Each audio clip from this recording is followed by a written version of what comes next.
बस खाली आधा घंटा रुकेगी, जिसको खाना खाना है चलो खा लो जल्दी।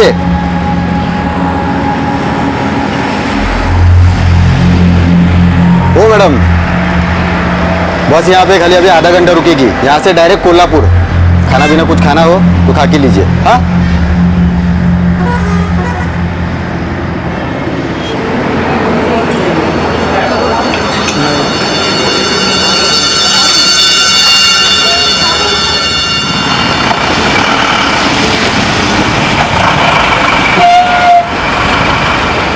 चला लवकर लवकर, गाडी निघणार आता। चलो दादा चलो।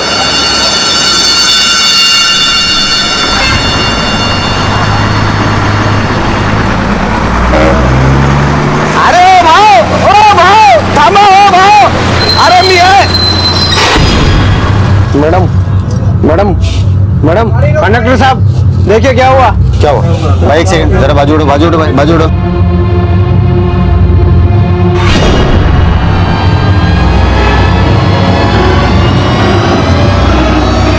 तो मर गई।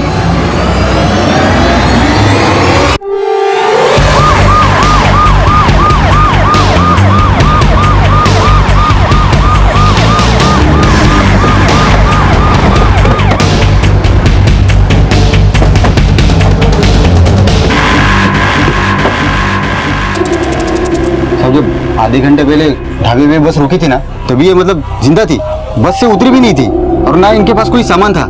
जब बस चालू हुई ना तो इनकी बॉडी वो बाजू के पैसेंजर के ऊपर गिर गई, तभी हमको पता चला कि मतलब मर गई है। कहाँ से चढ़ी थी? खासा से चढ़ी थी और कोल्हापुर का एक टिकट लिया था।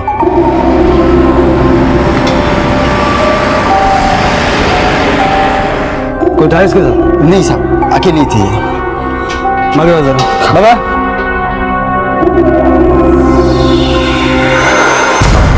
सर बटुआ तो नहीं है और ना ही कोई मोबाइल है, तो शरीर में चोट के निशान है सर। गले में कान में कुछ पहना नहीं था? नहीं सब इतना तो ध्यान नहीं दिया मैंने। हाँ सब, लेकिन गले में एक मंगलसूत्र शायद था। शिंदे गले पे भी निशान है, स्ट्रैंगुलेशन हो सकता है। शायद ये नेचुरल डेथ नहीं है, मुझे लगता है किसी ने लूट के इरादे से इसे मारा। चावड़े बॉडी पोस्टमार्टम में भेजो।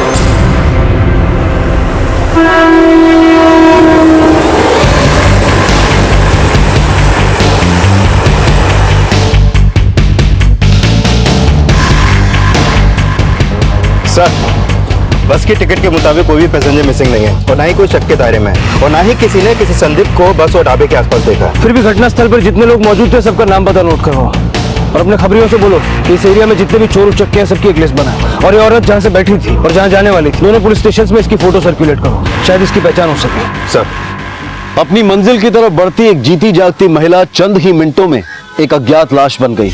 जिस जगह पर उसकी मौत हुई वहां उसे जानने वाला कोई नहीं था। अनजान चेहरे जब बेजान और संदिग्ध अवस्था में हो तो उन्हें पढ़ना बेहद ही मुश्किल होता है और तस्वीरों में शख्सियत तलाशना उससे भी ज्यादा रहस्यपूर्ण। और जो अज्ञात चेहरे अपराध की भेंट चढ़े हों उनका परिचय जानना उनके दुखद अंत से उनके जीवन में उल्टा सफर करने जैसा होता है। इस केस में पुलिस का सामना कुछ ऐसे अंधकूपों से होने वाला था जिसकी कल्पना भी उन्होंने नहीं की थी। सर, हमारा शक सही निकला। पोस्टमार्टम रिपोर्ट के मुताबिक उस औरत की हत्या गला घोंट के की गई और हत्या का समय उस समय से मैच होता है जब बस ढाबे पे खाने के लिए रुकी थी। सर, औरत की पहचान हुई? सर, नासिक थाने में उस औरत की गुमशुदा होने की रिपोर्ट दर्ज है। औरत का नाम वंदना चांदगुड़े है। रिपोर्ट उसके पति नंदलाल ने दर्ज करवाई है। उसके पति को बुलाओ। सर,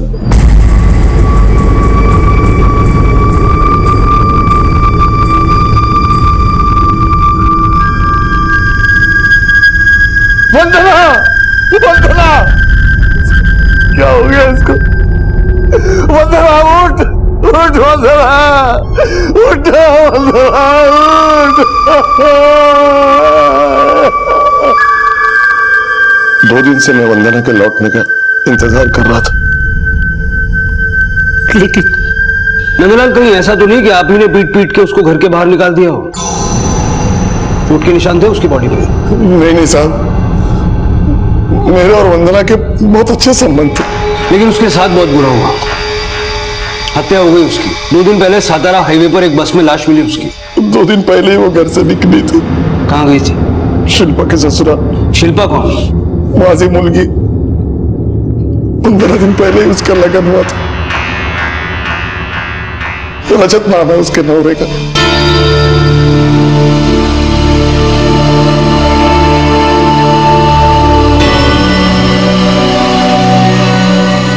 ससुराल में पता किया था?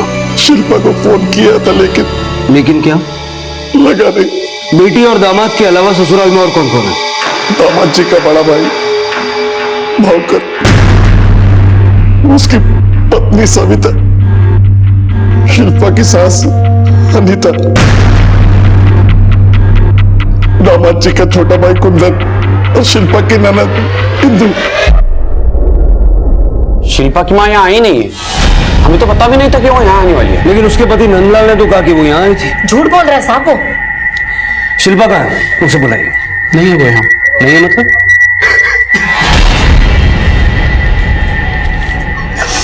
साहब भाव बहुत सदमे में है, वो इनका नाम सुनते ही परेशान सा हो जाता है। क्यों? क्या हुआ है शिल्पा को? वो भाग गई है साहब। भाग गई? हाँ साहब, रजत का दिल तोड़ के परिवार की इज्जत की बात लगा के वो अपने आशे के साथ भाग गई। कौन आशिक? पता नहीं वो लफंदर कौन था साहब, हम तो पछता रहे हैं रजत की शादी उससे करवा के। पता नहीं ऐसी कौन सी मनहूस कड़ी थी जब हमने उसे अपने बेटे के लिए पसंद किया। हमें रजत से अकेले में बात करनी है। जो तेरे परिवार वाले बोल रहे हैं वो सच है?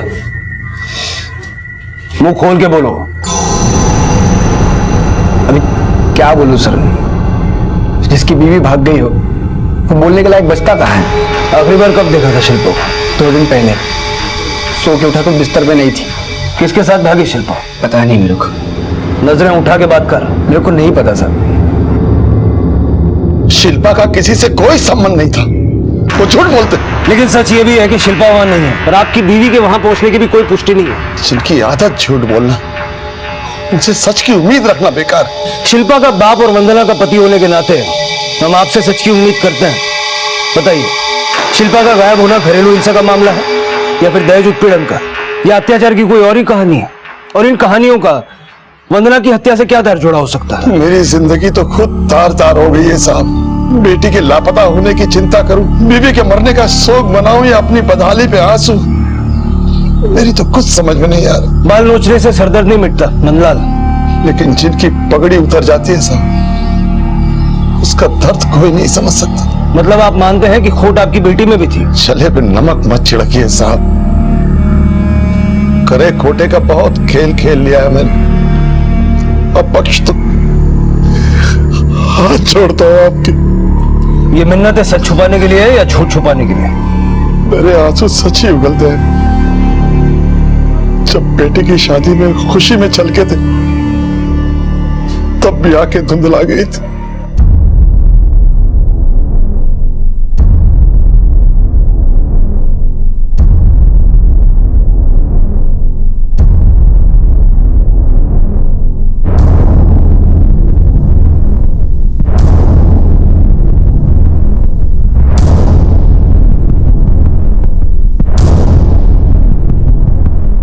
विदाई की अमर बेला में डर अमर बेल की तरह मुझे जकड़े हुए था।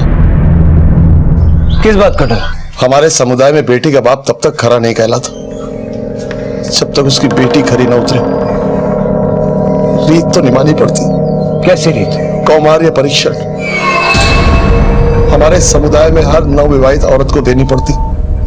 शिल्पा को भी देनी पड़ी थी।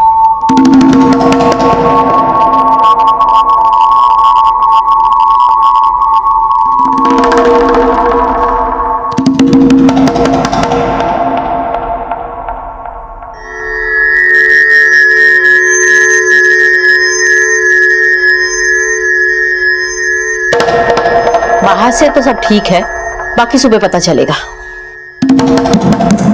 चल।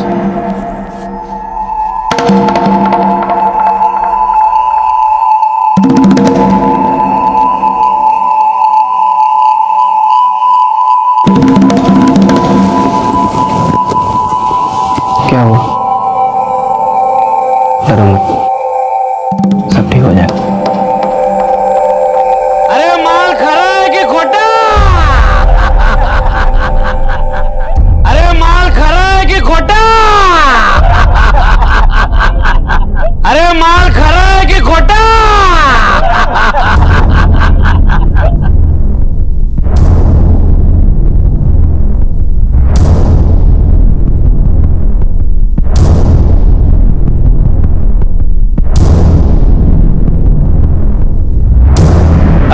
लड़की खरी है, बधाई हो, बधाई हो।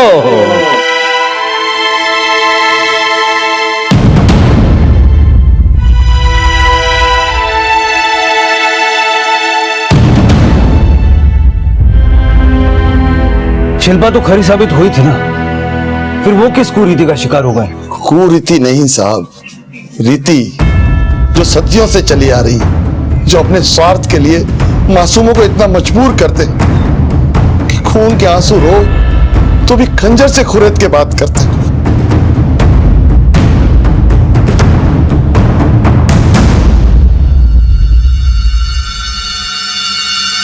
तेरी बेटी कुंवारी नहीं है, शादी से पहले हलाल चुकी थी वो। खरी ने खोटी है ये।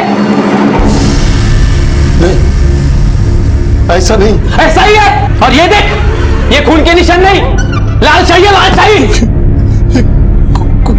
उठा के लेके जा इसको। चल निकल यहाँ से।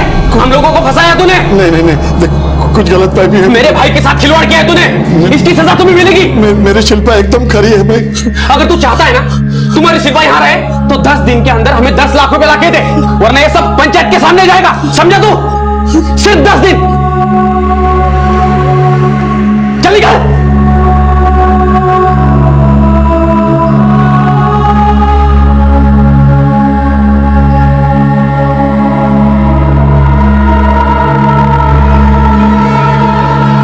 शिल्पा की शादी में दहेज से पहले ही मेरी कमर टूट चुकी थी। उस पर से उनकी इस मांग ने मुझे चकनाचूर कर दिया। मांगतों की तरह मैं इधर उधर घूमता रहा, पर कुछ हाथ न लगा। वो 10 दिन नर्क के 10 साल बराबर थे। जो सजा हम भुगत रहे थे उसका कसूरवार सिर्फ मेरा दामाद ही था। साहब, रजत और शिल्पा शादी से पहले ही। तो क्या वो शादी के पहले से एक दूसरे को जानते? नहीं नहीं साहब, नहीं। रिश्ता पक्का होने के बाद ही वो कभी कभी मिलने लगे थे, और रजत की वजह से ही पंचायत के सामने हमारा तमाशा बन गया।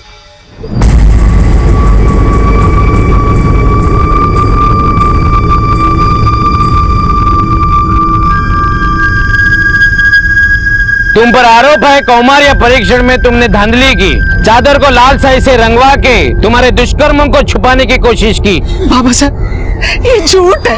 सच हम तुम्हारे मुल्की से सुनना चाहते हैं। शिल्पा, शादी से पहले भी तुम्हारे मर्द के साथ संबंध थे? बाबा साहब, ये खोटी है, तभी तो ऐसे चुपचाप खड़ी है। हाँ, मेरे शादी से पहले भी संबंध थे, लेकिन किसी गैर मर्द के साथ नहीं। मैंने अपना तन सिर्फ उसी को सौंपा जिससे मेरी शादी होने वाली थी। ये झूठ बोल रही है। रजत कभी हमारी घर की मर्यादाओं को उल्लंघन नहीं कर सकता। बाबा साहब, ये लड़की भाव पे झूठे आरोप लगा रही है। सच हम रजत से सुनना चाहते हैं। ना ना बाबा साहब, ये झूठ बोल रही है। झूठा तो तू है। बाबा साहब, सच क्या है मैं बताती है। इसने मेरी बेटी को बहला फुसलाकर शादी से पहले उसके साथ संबंध रखा और मेरी बेटी को भरोसा दिलाया था कि कौमार्य परीक्षण में ये सब संभालेगा, और अब ये झूठ बोल रहा है। और इसके सामने ही मैंने शिल्पा को वो स्याही दी थी। ये एकदम झूठ है बाबा साहब। सच किसी ने नहीं स्वीकार किया। अब पिता के अनुसार हमें पंचायत का दंड भोगना पड़ा।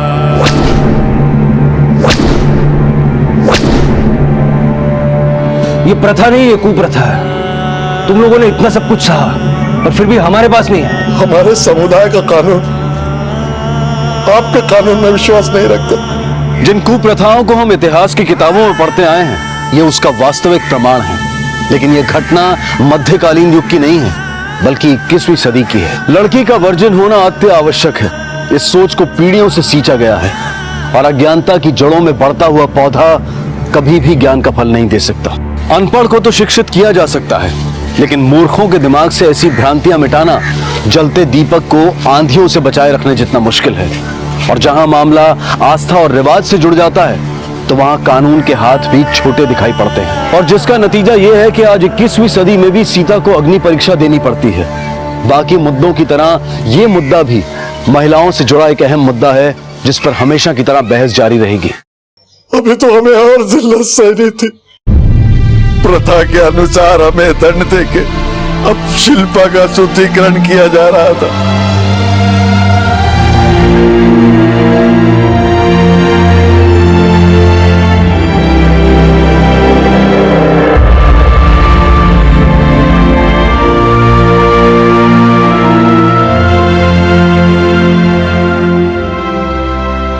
मेरी शिल्पा अशुद्ध नहीं थी साहब। रजत के अलावा उसका किसी दूसरे लड़के से संबंध नहीं था। झूठ बोला उसके परिवार वालों ने पंचों से और आपसे भी। इतनी कड़ी परीक्षा से गुजरने के बाद मेरी शिल्पा किसी लड़के के साथ नहीं भाग सकती। लेकिन एक बात मुझे समझ नहीं आ रही है, ये सब आपने हमसे पहले क्यों छुपाया? तो मैं कैसे उस पदाली की कहानी सुना था? मैं तो वंदना की हत्या की खबर सुनकर सकते बता था।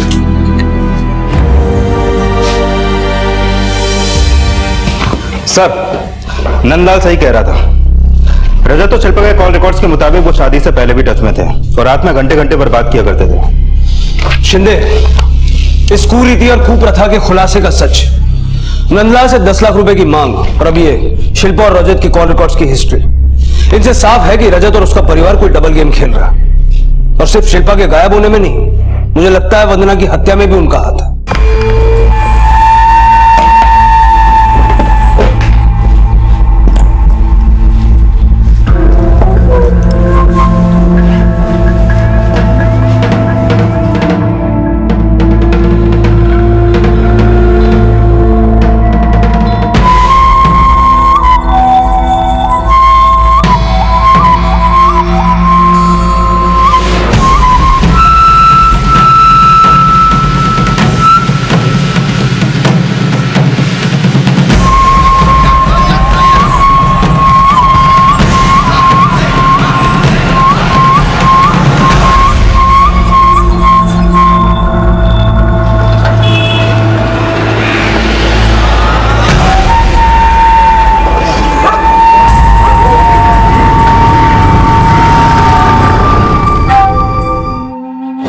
इन कुप्रथाओं को समाप्त नहीं कर पाएंगे। इनसे बचने का बस एक ही तरीका है, यहाँ से भाग जाएं, वरना मुझे भी शिल्पा भाभी की तरह उस कौमार्य परीक्षण और शुद्धिकरण के नरक से गुजरना पड़ेगा। मदन, तुम शांत क्यों हो? कुछ बोलो। साले, तेरी हिम्मत कैसे हुई मेरे बहन को फंसाने की? सुन, अब इसके आगे से मेरे बहन के आसपास दिखाई दिया ना तो जान से मार दूंगा। चले, चल।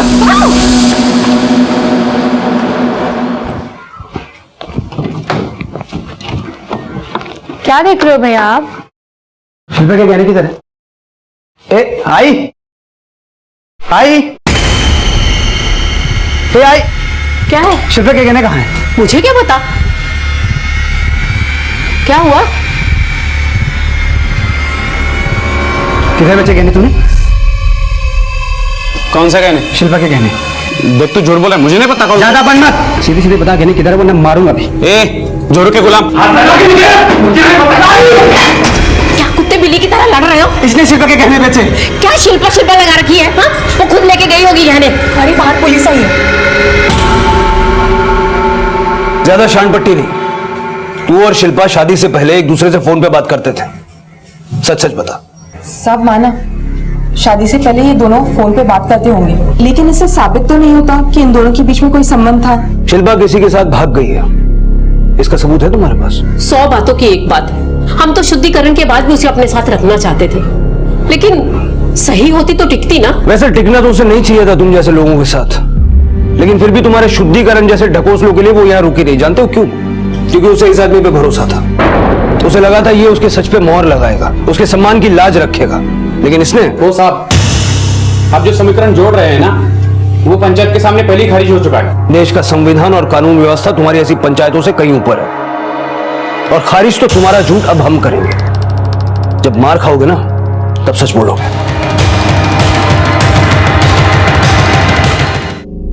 सर, रजत के परिवार वालों के कॉल रिकॉर्ड चेक किए। वंदना के मर्डर वाले दिन उस एरिया में किसी का भी फोन नेटवर्क एक्टिव नहीं था सर। शिंदे, ये भी तो हो सकता है कि जिसने वंदना की हत्या की वो अपना फोन घर पे छोड़ के गया हो।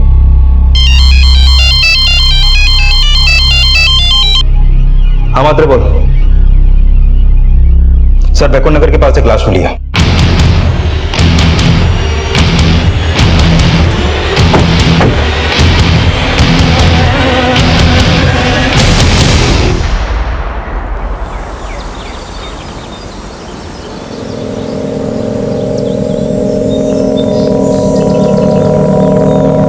ऐसा लगता है कि गला घोंट के मारने से पहले किसी ने इसके साथ मारपीट की है। इसकी बॉडी पोस्टमार्टम पे भेजो और इसकी फोटो सर्कुलेट करो, पता करो कौन था ये।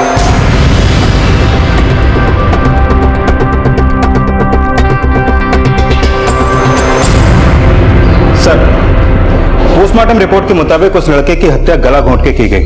लाश की पहचान हुई? हाँ सर, उस लड़के का नाम मदन है। मदन शिल्पा की ननद इंदू का बॉयफ्रेंड था। क्या? और ये रही मदन और इंदू की कॉल रिकॉर्ड्स। और एक बात और सर, मदन की हत्या से पहले उसके फोन से आखिरी कॉल भावकर को हुई थी। शिंदे, पहले वंदना की हत्या, फिर शिल्पा का गायब होना, और अब इस इंदू के लवर मदन की हत्या। कहीं इन सब का आपस में कोई कनेक्शन तो नहीं है? मदन के मर्डर से पहले उसके मोबाइल से तुझे फोन आया था, बोल क्या आता है तेरा उसके मर्डर में? सब उसका फोन तो फसल के बीज खरीदने के लिए आया। रात के 11 बजे। ग्राहक तो कभी भी फोन कर सकता है। वो सिर्फ ग्राहक नहीं था, तेरी बहन का लवर था वो। सर, एक खबर मिली है, कुंदन ने अपने दोस्तों के साथ मिलकर मदन की खूब धुनाई की थी। उस वक्त इंदू भी साथ थी। साहब वो मेरी बहन को छेड़ रहा था, इसीलिए मारा। देख, दाएं बाएं जाके कोई फायदा नहीं है। हड्डियां टूट गई तो बाद में पछताएगा कि पहले क्यों नहीं बताया। साहब आप कितना भी मारो, लेकिन मैंने मदन का खून नहीं किया है साहब। शिंदे, इसकी चीखें मेरी केबिन तक सुनाई देनी चाहिए। नहीं साहब मैंने नहीं मारा सर, मैं कसम से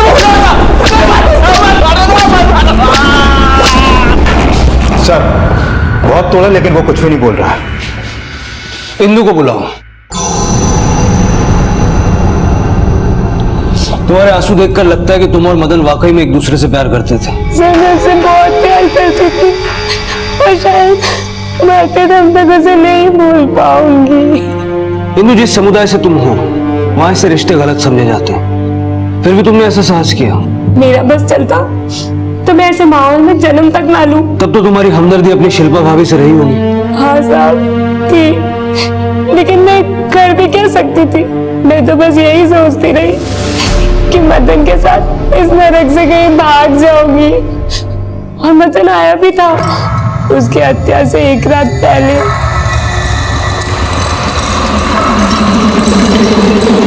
अरे मी मदन। अरे मदन है। अरे मैं तेरे को कुछ बताने के लिए आया था। मुझे ये बात पहले ही बताना चाहता था, लेकिन तब कुंदन ने उन्हें साथ देखकर उसे बहुत मारा। ऐसा क्या बताना चाहता था?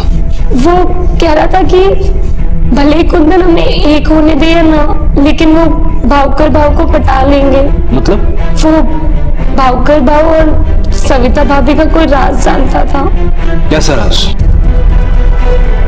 भावकर और वहीनी लाश को लेके जा रहे थे।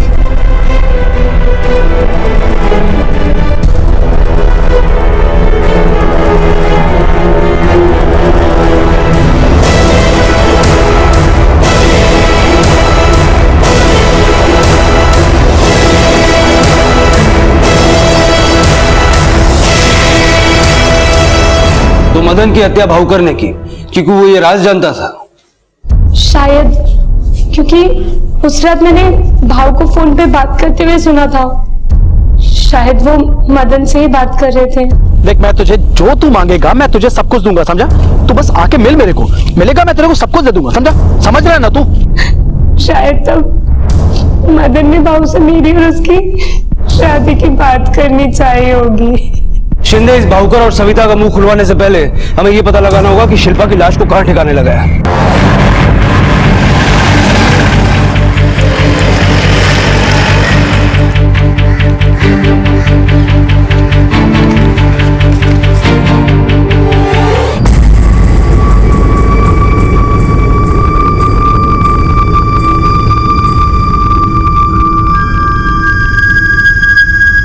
शिंदे, उसका दुकान भी इसी रास्ते पर है। सर,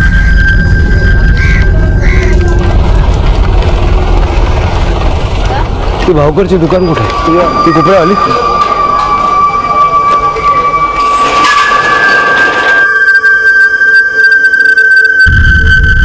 सर, उधर भी एक दरवाजा है।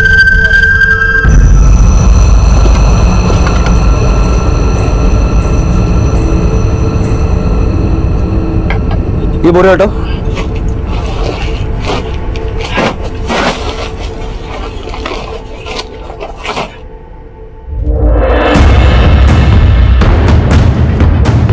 शिंदे, ये खुदो।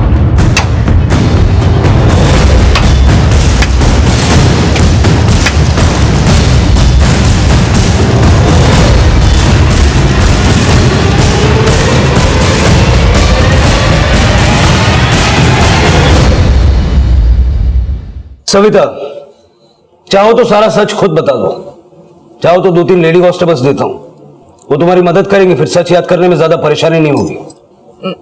नहीं सर, मैं सब सच बताती हूँ आपको।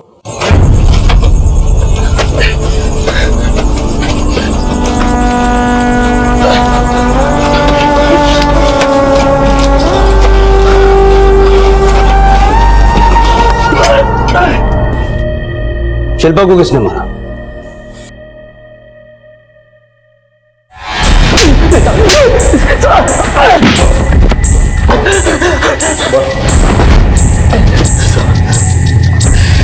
साहब, जिस दिन शिल्पा का शुद्धिकरण था साहब, उस दिन उसे उस हाल में देख के मैं बहक गया था साहब। हवस ने मेरी बुद्धि को भ्रष्ट कर दिया था साहब। तू और तेरी माँ दोनों झूठी है। तू शुद्धिकरण करके आई, इसका मतलब ये नहीं कि मैं तुझे अपने सर पे बिठा के रखूंगी। तू नौकरानी बन के रहेगी इस घर में आज के बाद। चल।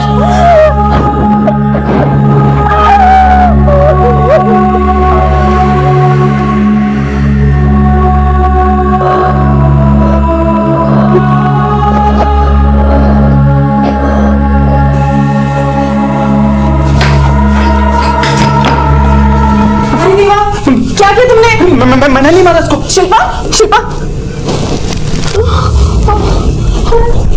सविता को इस बारे में सब कुछ पता हो गया था साहब। मैंने उसे बड़ी मुश्किल में समझाया, मनाया, इसलिए उसने मुझे बचाने के लिए मेरा साथ दिया साहब। अपने समुदाय और पंचायत के सामने औरत की परीक्षा और शुद्धिकरण जैसे ढकोसले करते हो और खुद के कर्म इतने घिनौने। बोल, मदन को कैसे मारा था? साहब, वो मुझे ब्लैकमेल करना चाहता था। बोल, तुझे क्या चाहिए? जो तू मांगता है मैं तेरे को देगा। अब मेरे को हिंदू चाहिए और थोड़ा पैसा भी चाहिए। और ध्यान रखो बहू, पैसा नहीं मिला ना तो पुलिस को जाके सब सच सच बता दूंगा मैं। तू बस आके मिल मेरे को, मिलेगा मैं तेरे को सब कुछ दे दूंगा, समझा?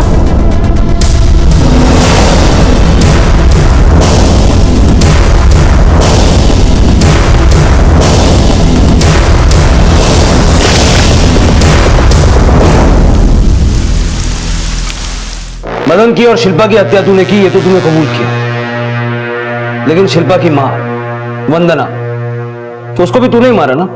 नहीं, उसको मैंने नहीं मारा साहब, मैंने नहीं मारा। ये इल्जाम है साहब, मैंने उसको नहीं मारा साहब। ये झूठा इल्जाम है साहब। मैंने जो किया मैंने सब कुछ बता दिया साहब।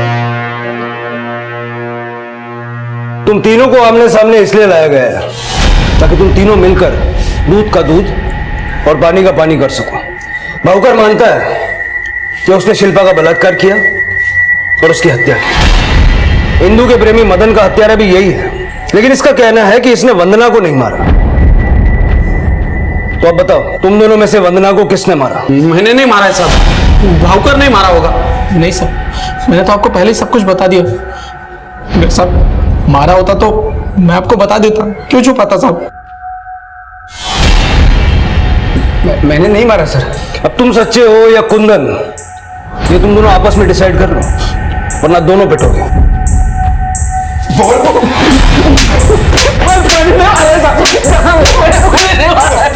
मैंने भी नहीं मारा सर। तू तो सबसे बड़ा झूठा है। मैं मानता हूँ कि मैंने बहुत झूठ बोले, पर शिल्पा की आई को मैंने नहीं मारा सर।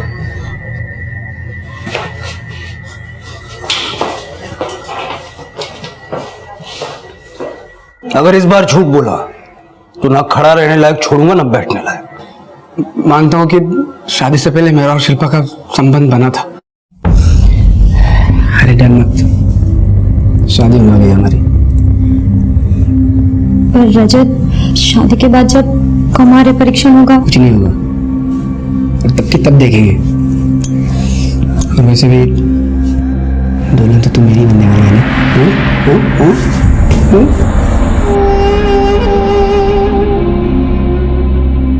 शादी से पहले शिल्पा कौमार्य परीक्षण को लेकर परेशान थी, और डर के मारे उसने ये बात अपने आई से बोल दी। तूने अच्छा नहीं किया बेटा।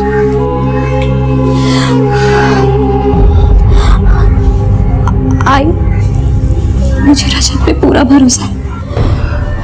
कपन, वो कौमार्य परीक्षण में तो खरी कैसे उतरेंगे? भगवान, तुझे रजत पर भरोसा है ना? हाँ, तो मैं एक सुझाव देती हूँ, तू वैसा ही कर। शिल्पा ने अपने आई के ही कहने पे चद्दर पे लाल स्याही डाली थी सर, पर कुंदन को पता नहीं कैसे ये बात पता चल गई। तू जानता था वो सही थी, लेकिन फिर भी तूने उसे पूरी पंचायत के सामने जलील होने दिया। मैं डर गया था सर। शिल्पा पे होता हुआ अत्याचार मुझसे देखा नहीं जा रहा था, मैं कुछ कर नहीं पा रहा था सर। अब ये मगरमच्छ के आंसू बहाना बंद कर और मुद्दे पे आ। वंदना को किसने मारा? मेरे को नहीं पता सर। मैं तुमसे माफी मांगना चाहता था। पंचायत उठने के बाद मैं शिल्पा के आई बाबा से मिलने भी गया था, लेकिन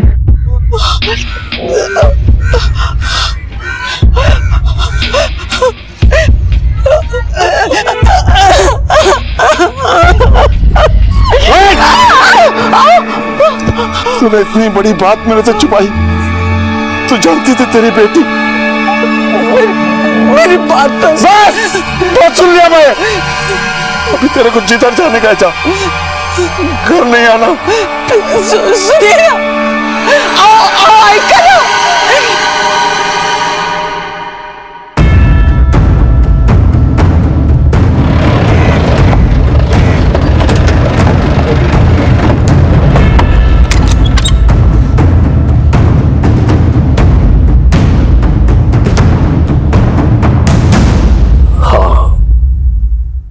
मैं नहीं मारा था वंदना को, क्योंकि उसकी और शिल्पा की भूल की सजा मुझे मिली थी।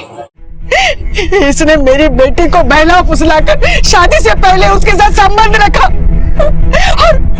और मेरी बेटी को भरोसा दिलाया था, और अब ये झूठ बोल रहा है। और इसके सामने ही मैंने शिल्पा को वो स्याही दी थी। मेरा रोम रोम उस अपमान में कुड़ रहा था।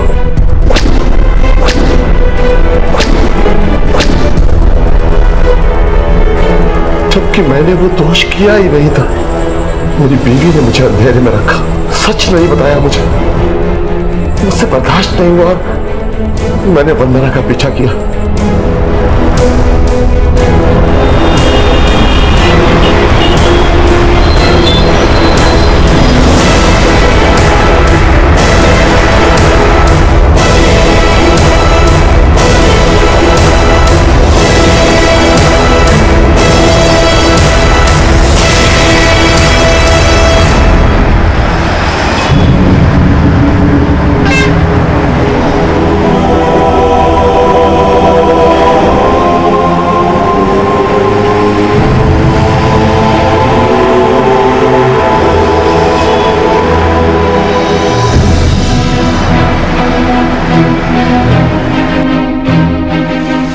नंदलाल, तुझसे अपनी बीवी का सच छुपाना बर्दाश्त नहीं हुआ, मगर तूने ये नहीं सोचा कि दोषी वो नहीं, दोषी वो कुरीति और कुप्रथाएं हैं जिनकी बलि न जाने कितनी शिल्पा और कितनी वंदना हर रोज चढ़ती है। कहावत है, भुने हुए बीज में कभी अंकुर नहीं फूटता। नंदलाल और इन कुरीतियों पर कट्टर विश्वास करने वाले इसका जीता जागता उदाहरण है। माना कि मूर्खों से ज्ञान की उम्मीद नहीं करनी चाहिए, लेकिन रूढ़िवादिता को बढ़ावा देना, सदियों से चली आ रही रीतियों में बिना तर्क किए शामिल हो जाना क्या मूर्खता के अलावा और कुछ हो सकता है? लेकिन ऐसी विकृत बुद्धि वाले जो एक औरत के भाग्य विधाता बनकर उसके कल का फैसला एक सफेद चादर से करते हैं, वो कभी भी सभ्य समाज के विचारक नहीं हो सकते। अब मैं आपको ले चलता हूं ऐसे ही चौंकाने वाले एक दूसरे केस में।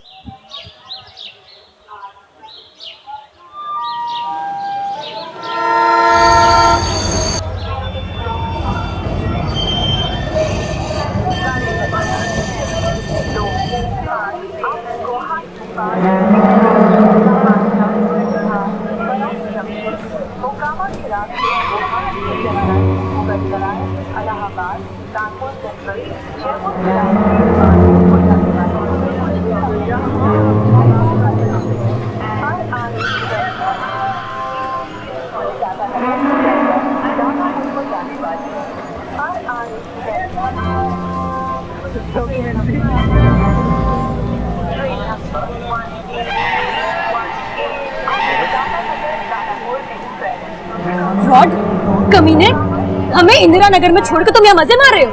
देखिए, आपको कोई गलतफहमी हुई है, आपको बिल्कुल पहचान नहीं रहे। अरे भाई संभालो।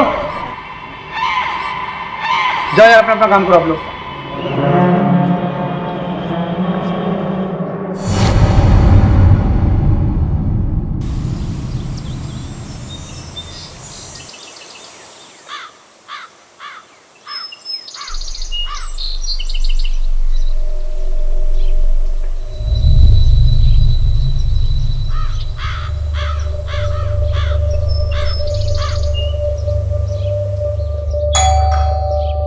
करिश्मा,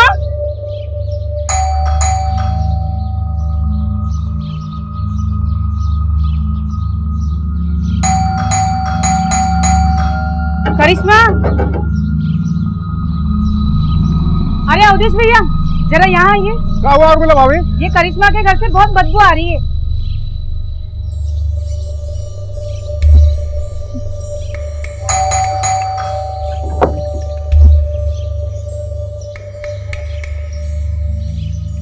भाभी, पुलिस को बुलाना पड़ेगा।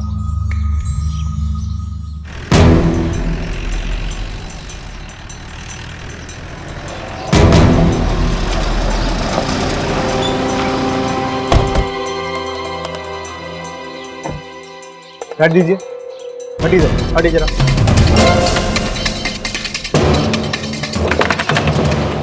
खान,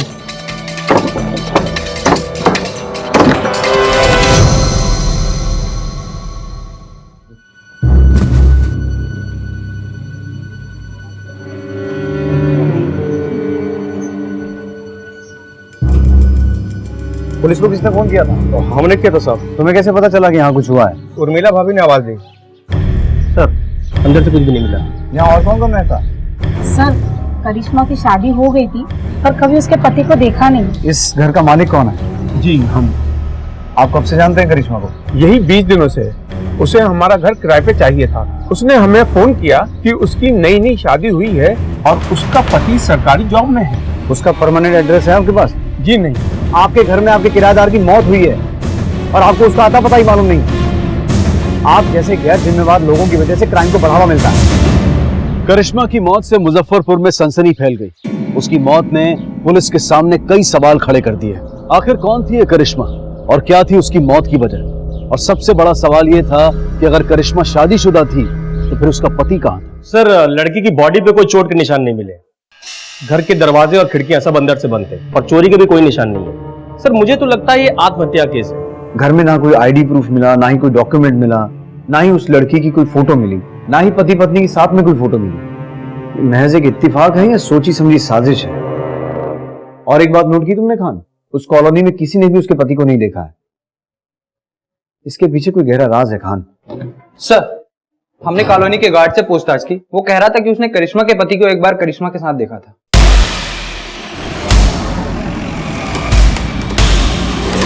18 नंबर वाली मैडम और उनके पति के बारे में क्या जानते हो? साहब, ज्यादा कुछ तो नहीं। हम मैडम को रात में एक ही बार देखे थे आते हुए उनके पति के साथ। रात का वक्त था तो उनके पति को तो हम ठीक से देख भी नहीं पाए। अरे भैया, वो हम दूध लाना भूल गए भैया। क्या आप जल्दी से 1 लीटर दूध ले आएंगे? हाँ। क्या है ना, हमारे पति को सुबह सुबह जल्दी निकलना है और उन्हें बिना चाय पिए जाने की आदत नहीं है। आप जल्दी से पैसे लीजिए और ले आइए। ठीक। ड्यूटी छोड़ के दूध लेने जाते हो? नहीं साहब, हम अपनी ड्यूटी छोड़ के कभी किसी के काम से बाहर नहीं जाते हैं। अब वो तो करिश्मा मैडम ने कहा तो। हाँ, इसके एजेंसी में इसकी कंप्लेंट करो और इसे थाने लेके चलो, इससे हम अपने तरीके से पूछताछ करेंगे। साहब हम गरीब आदमी हैं साहब, रहम करो साहब। तो बोल ना।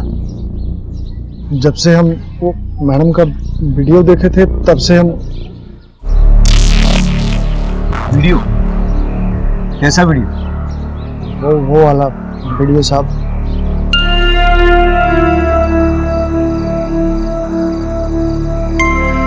हमें तो पहली वाली पसंद है रे।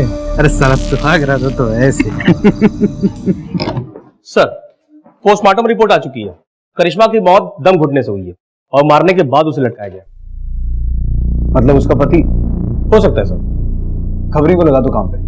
पोस्टमार्टम रिपोर्ट से यह बात साफ हो चुकी थी कि करिश्मा की हत्या की गई थी, पर आखिर कौन था करिश्मा का कातिल? पुलिस के लिए जानना बेहद जरूरी था कि क्या करिश्मा के अश्लील वीडियोस और उसकी मौत के बीच में कहीं कोई कनेक्शन था। मुजफ्फरपुर की पुलिस करिश्मा के पति की तलाश में जुट चुकी थी और वहीं दूसरी तरफ बिहार की राजधानी पटना में एक और पति लापता था। सर, हमारे पति दीपक वो 2 दिन से घर नहीं लौटे हैं और उनका मोबाइल भी स्विच ऑफ आ रहा है। आप दोनों के बीच में कोई लड़ाई, कहासुनी वगैरह? नहीं सर, हम दोनों ने घर से भागकर 3 दिन पहले पटन देवी मंदिर में शादी की थी और शादी के दूसरे दिन ही किसी काम से उन्हें बाहर जाना पड़ा, लेकिन तब से लेके अब तक वो घर नहीं लौटे। घर से भागकर शादी की? हमारे जीते जी तुम उस लड़के से हरगिज शादी नहीं कर सकती। अगर तुमने उस लड़के से शादी की तो हम तुम्हें और उसे दोनों को जान से मार देंगे।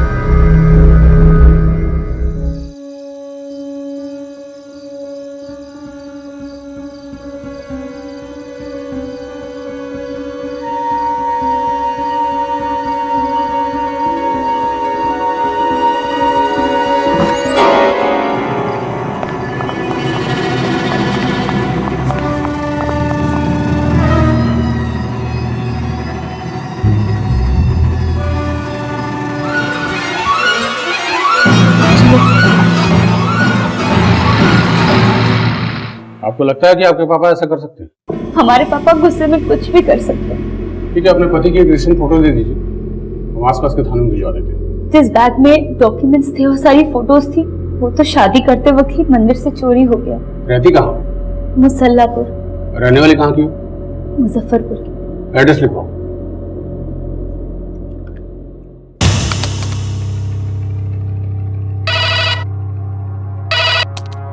हेलो, हम इंस्पेक्टर अमित शुक्ला बोल रहे हैं, सिटी पुलिस पटना। तनिक एक एड्रेस नोट कीजिए। जी सर। इनकी फैमिली के बारे में इंफॉर्मेशन चाहिए।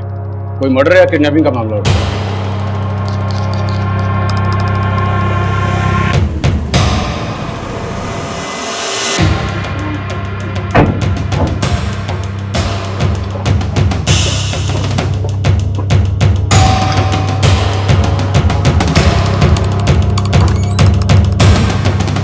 जी, रंजीता का पति दीपक कहाँ है? क्या?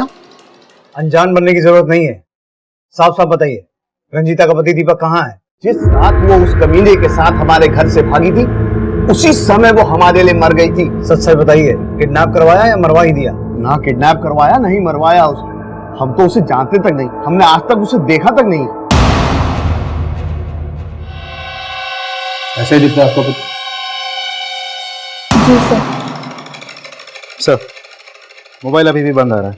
हमने मुजफ्फरपुर पुलिस स्टेशन में इन्फॉर्म कर दिया, जैसे कुछ पता चलता है आपको इन्फॉर्म करेंगे। काम करो सर, इसकी कुछ कॉपीज आसपास के थाने में जाओ।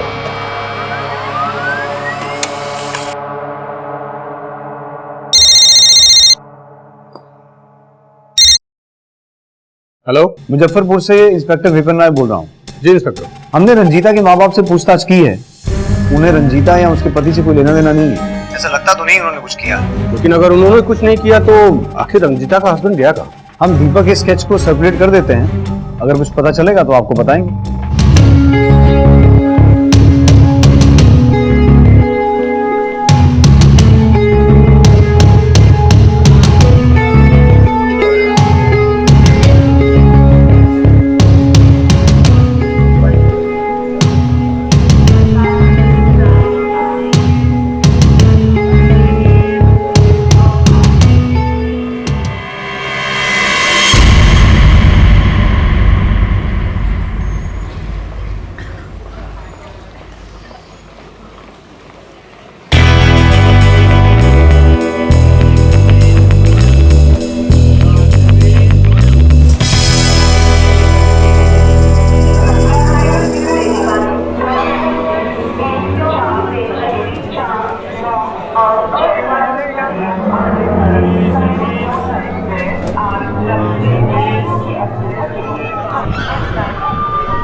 दिनों से मोबाइल फोन चोरी होने के कंप्लेंट आ रहा है, आज पकड़ा ही गया तो?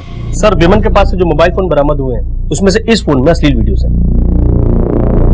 पुलिस को विमन के पास से बरामद हुए फोन में सुहागरात के लगभग 50 वीडियोस मिले और हैरानी की बात यह थी कि इनमें से किसी भी वीडियो में आदमी का चेहरा दिखाई नहीं दे रहा था। ऐसा जानबूझकर किया गया था या फिर यह महज एक इत्तेफाक था?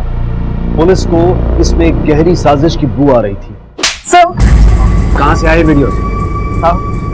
ये हमारा मोबाइल नहीं है, हमें स्टेशन से छुड़ाए थे हम। रॉड, कमीने, हमें इंदिरा नगर में छोड़ के तुम यहाँ मजे मार रहे हो? देखिए, आपको कोई गलतफहमी हुई है। हम तुम्हें जेल भिजवा देंगे। अरे भाई संभालो। जाए अपना अपना काम करो आप लोग। क्या कह रही थी वो लड़की? वो लड़की बोली थी कि वो इंदिरा नगर में रहती है। वो इंदिरा नगर वाले सुसाइड केस की फाइल लेके आओ।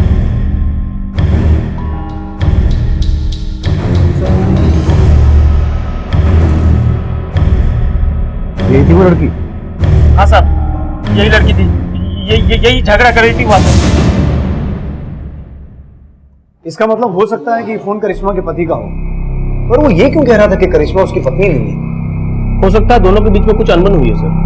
पर सवाल ये उठता है खान कि उसके फोन में सुहागरात के इतने सारे वीडियोस क्यों हैं और हर वीडियो में लड़के का चेहरा नहीं दिख रहा पर लड़की का दिख रहा है। सर, इस मोबाइल में करिश्मा का भी वीडियो है और हो सकता है ये सारे वीडियो उसने किसी फोन साइट से डाउनलोड किए और उसे अपनी पत्नी का वीडियो भी दिख गया हो और इसी वजह से वो अपनी पत्नी से कोई संबंध नहीं रखना चाहता, पहचानने तक से इनकार कर रहा था सर। ये एक स्ट्रॉन्ग रीजन हो सकता है करिश्मा के मर्डर का, पर अब जब तक ये पतिदेव मिलेंगे नहीं ये गुत्थी सुलझेगी नहीं।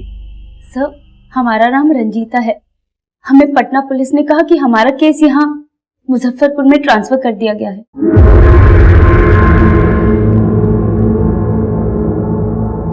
क्या केस है आपको? सर, हमारे पति दीपक लापता हैं।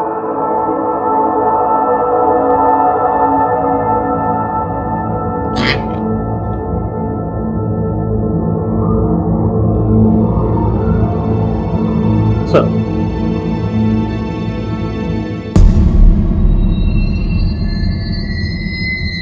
सर, ये तो हमारे पति दीपक का फोन है सर। आपको कैसे पता? इस मॉडल के और फोन भी तो हो सकते हैं। सर, एक मिनट लीजिए।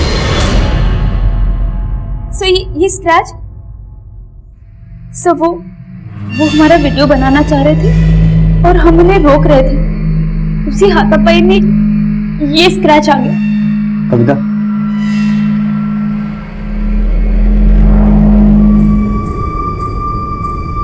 यही वीडियो बना रहे थे जी? इस फोन में सिर्फ आपके ही नहीं और बहुत सी लड़कियों की वीडियोस हैं। कविता, सारे वीडियोस एक ही तरह से बनाए गए हैं, किसी में भी लड़के का चेहरा नहीं दिख रहा। नहीं सर, वो ऐसा नहीं कर सकते। हम उम्मीद तो यही रखते हैं कि आपकी बात सच हो, लेकिन हमें लगता है ये आदमी बहुत शातिर है। उसने सिर्फ आपको ही नहीं बहुत सी लड़कियों को बेवकूफ बनाया है।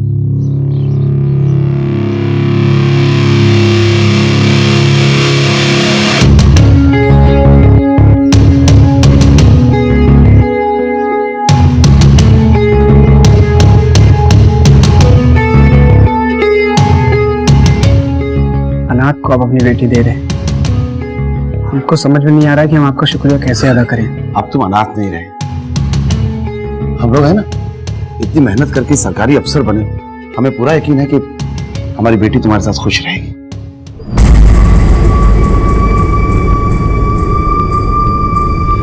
एक भी फ्रेम में उसका चेहरा नहीं दिख रहा और उसके चेहरे को लेकर सबके स्टेटमेंट्स भी अलग हैं। इंदिरा नगर का वॉचमैन कहता है कि करिश्मा के पति की सिर्फ यहाँ दाढ़ी थी और वो सफेद रंग का चश्मा लगाता था। वहीं रंजीता का ये कहना है कि उसके पति की सिर्फ मूछें थी और वो काले रंग का चश्मा लगाता था। आसपास के सारे पुलिस स्टेशन में जितनी भी मिसिंग कंप्लेंट दर्ज हुई सब मंगवाओ और खास तौर पर वो रिपोर्ट्स जिसमें पति के गायब होने की रिपोर्ट है। सर, तेरे जाने के बाद घर खाली खाली सा हो जाएगा।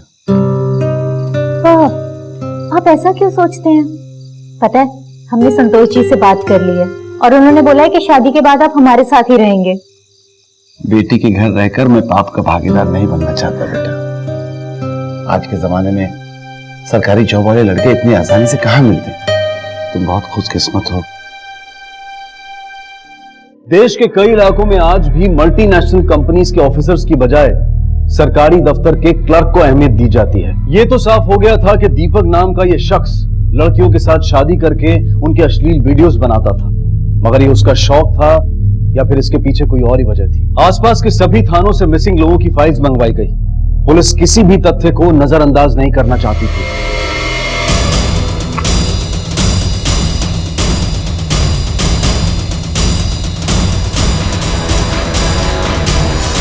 सर, इसमें से एक कंप्लेंट मिसिंग हस्बैंड की। एड्रेस क्या है? रूपाली, आपकी शादी के कितने दिन के बाद आपके पति गायब हो गए थे? जी करीब 4 दिन के बाद वो हनुमान मंदिर गए थे पूजा करने के लिए और वापस ही नहीं आए। आपके और आपके पति की कोई तस्वीर नहीं है क्या? जी वो कहते थे कि फोटो खिंचवाने से उम्र कम हो जाती है। क्या काम करते थे आपके पति? सर वो म्युनिसिपल कॉर्पोरेशन में सीनियर क्लर्क थे। तो आपने उनके ऑफिस जाकर पता लगाने की कोशिश नहीं की? एक बार गए जरूर थे। उन लोगों ने कहा कि रमेश नाम का कोई यहाँ काम नहीं करता। ये है आपके पति? शक्ल थोड़ी मिलती है पर इस आदमी की मूछें है और उनकी मूछें नहीं थी और वो चश्मा भी नहीं पहनते थे। सर, इस लड़की का वीडियो इसमें मौजूद नहीं। मुमकिन है ये केस अलग हो, लेकिन 2-4 चीजें कॉमन है, जैसे सरकारी नौकरी वाली बात, पति का 2-4 दिन के बाद गायब हो जाना। मैडम, हम आपको एक वीडियो दिखाना चाहते हैं। उसमें आदमी का चेहरा ठीक से दिखाई नहीं दे रहा। आप पहचानने की कोशिश कीजिए, कहीं आपके पति तो नहीं है।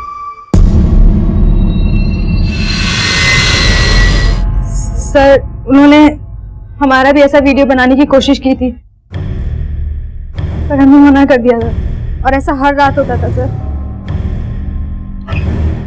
सर, ये रही वो वेबसाइट जिसमें सारे वीडियोस अपलोडेड है। इस साइट वाले का कुछ पता चला? नहीं सर, दरअसल ये साइट इंडिया की है ही नहीं, इसे बाहर से चलाया जाता है और कोई भी इस पे वीडियो अपलोड कर सकता है। तो अपलोड करने वाले को अच्छी खासी रकम दी जाती है।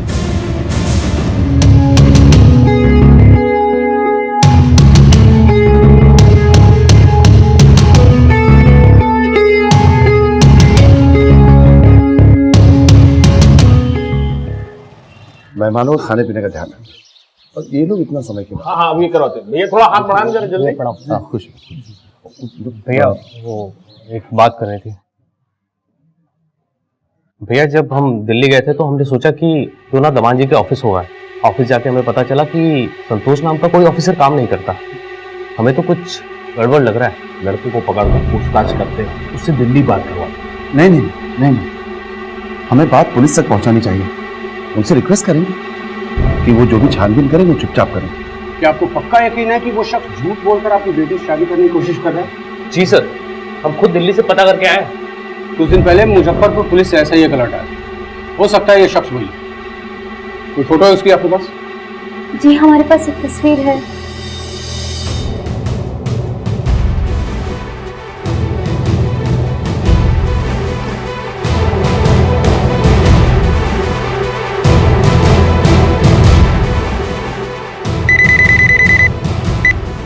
हेलो, मैं इंस्पेक्टर अमित शुक्ला बोल रहा हूँ। आपको जिस शख्स की तलाश है वो इस वक्त पटना में है। ठीक है, हम पहुंचते हैं।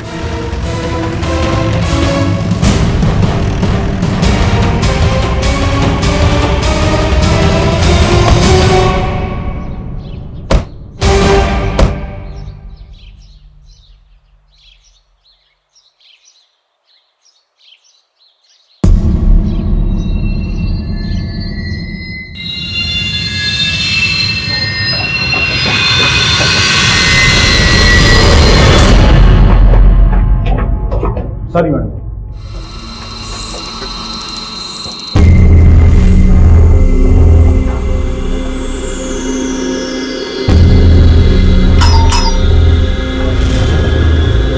जी?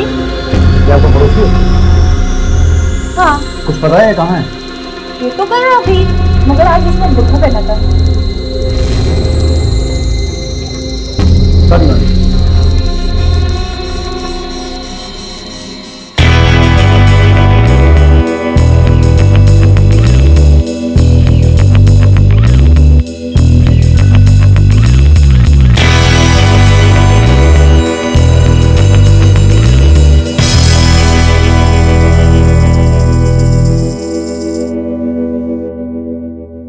दीपिका, ये आदमी अपनी पहचान छुपाने के लिए कुछ भी करता रहता है।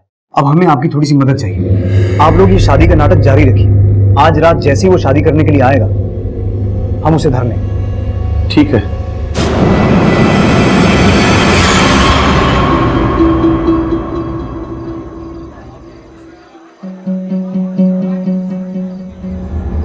सब लोग अपनी पोजीशन पे अलर्ट रहना।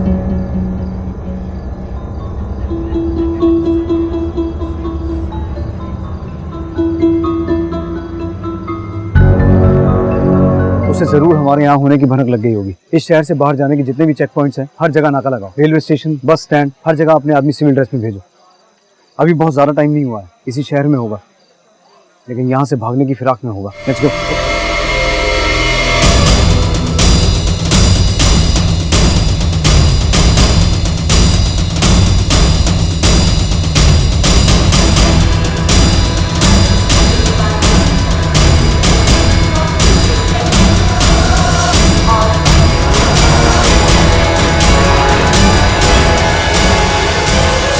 अरे भाई जरा सुनो, इसे कहीं देखा है?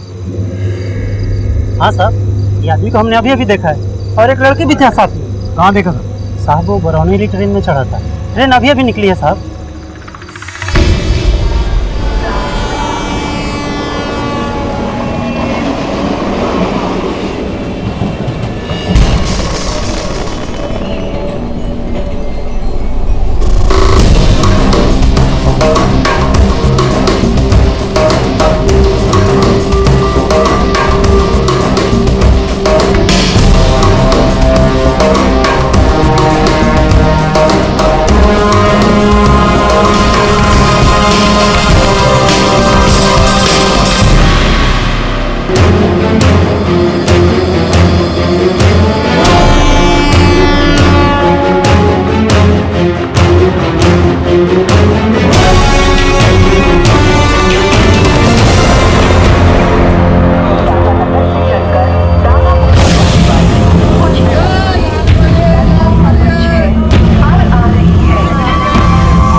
ट्रेन 10 मिनट में आने वाली है। Stay alert.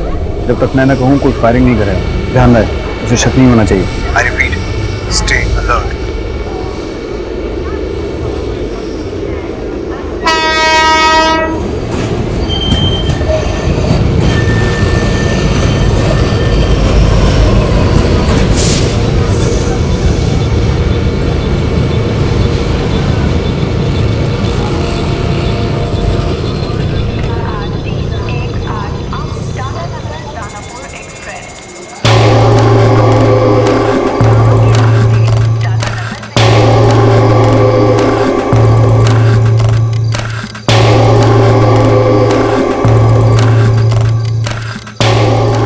चलोगे? बैठो।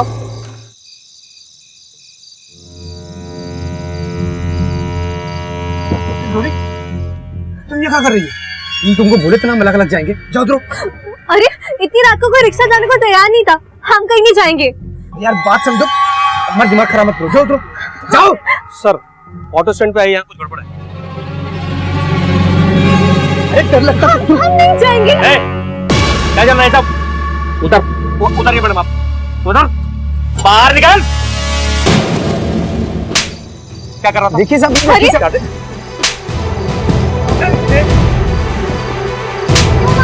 छोड़िए प्लीज, छोड़ दीजिए।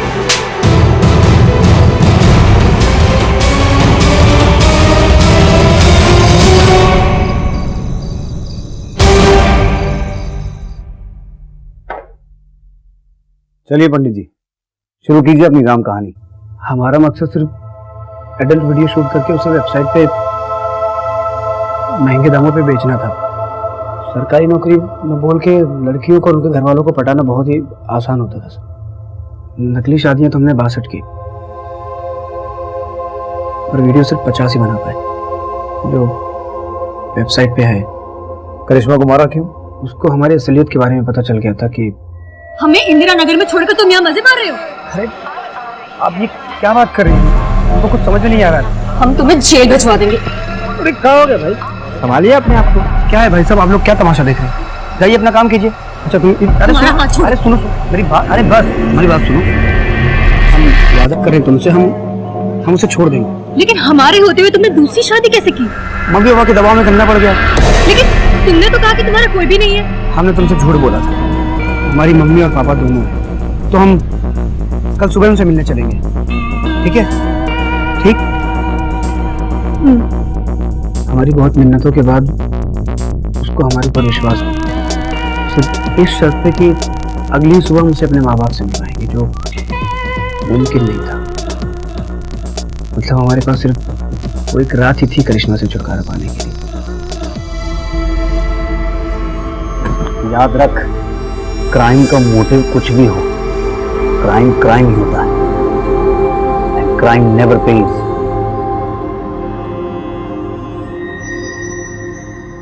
मुजरिम चाहे कितना भी शातिर क्यों ना हो, कानून के हाथ उसके गिरेबान तक पहुंच ही जाते हैं। छानबीन में पता चला कि इस शख्स ने 62 शादियां की थी और एक कत्ल। इस संगीन जुर्म के लिए उसे उम्र कैद की सजा सुनाई गई। लोग अक्सर सरकारी नौकरी के लालच में ऐसे शातिर लोगों के झांसे में आ जाते हैं। इस बात का ध्यान रखें कि अगर आपको कोई भी चीज बड़ी आसानी से मिल जाती है तो उसकी अच्छी तरह से जांच कर लें, क्योंकि मछली को अक्सर आसानी से मिलने वाला चारा ही उसके लिए जानलेवा साबित हो जाता है। अब मैं अनूप सोनी आपसे विदा लेता हूं, फिर मुलाकात होगी अगले एपिसोड में एक और चौंका देने वाले केस के साथ। तब तक अपना और अपने परिवार का ख्याल रखें और देखते रहें क्राइम पेट्रोल डायल 100। सबक एक को सीख हम सबको। जय हिंद। इस तरह के और भी एपिसोड देखने के लिए हमारे चैनल को सब्सक्राइब करें और बेल आइकन दबाना ना भूलें।